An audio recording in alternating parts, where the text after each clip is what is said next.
চীন ও যুক্তরাষ্ট্রের বাণিজ্য চুক্তি এখন আলোচনার তুঙ্গে, কারণ বিশ্বের শীর্ষ অর্থনীতির এই দুই দেশের ওপরই নির্ভর করছে বিশ্ব অর্থনীতির সবকিছু।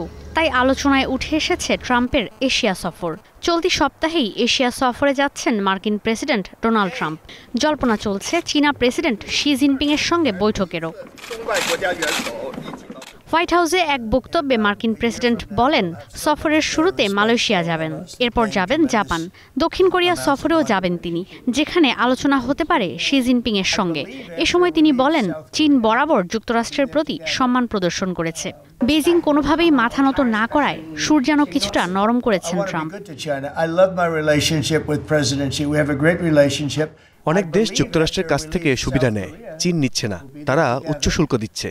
দক্ষিণ কোরিয়ায় শি জিনপিং এর সঙ্গে দেখা করব, স্বচ্ছ বাণিজ্য চুক্তিতে আসতে চাই। শির সঙ্গে আমার সম্পর্ক বেশ ভালো, এমন চুক্তিতে আসতে হবে যেন দুই দেশেরই ভালো হয়।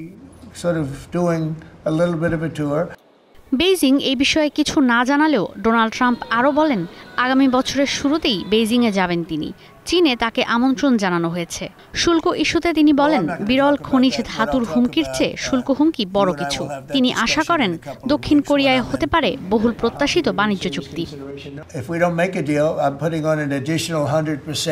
আশা করি চীন আলোচনার টেবিলে বসবে, আর যদি বেজিং চুক্তি না করে 150% শুল্ক দিতে হবে। আমি তাদের শুল্ক এবং বিমান নিয়ে হুমকি দিয়েছি। আমরা বিমান বানাই, যন্ত্রাংশ সরবরাহ বন্ধ করে দিলে তারা বিপাকে পড়বে। ডোনাল্ড ট্রাম্প এই সফরে গেলে তা হবে এই মেয়াদে এশিয়ায় তার প্রথম সফর। বিশ্লেষকরা বলছেন, মধ্যপ্রাচ্যে যুদ্ধ থামিয়ে এই অঞ্চলে ট্রাম্পের সফরের আসল উদ্দেশ্য এখনও অজানা। 26 অক্টোবর থেকে মালয়েশিয়ায় হতে যাওয়া আসিয়ান সামিটে অংশ নেবেন ট্রাম্প। তবে এই সফরের সবচেয়ে ক্লাইম্যাক্সের জায়গা ট্রাম্পের দক্ষিণ কোরিয়া সফর, যেখানে Asia Pacific economic cooperation summit অনুষ্ঠিত হবে।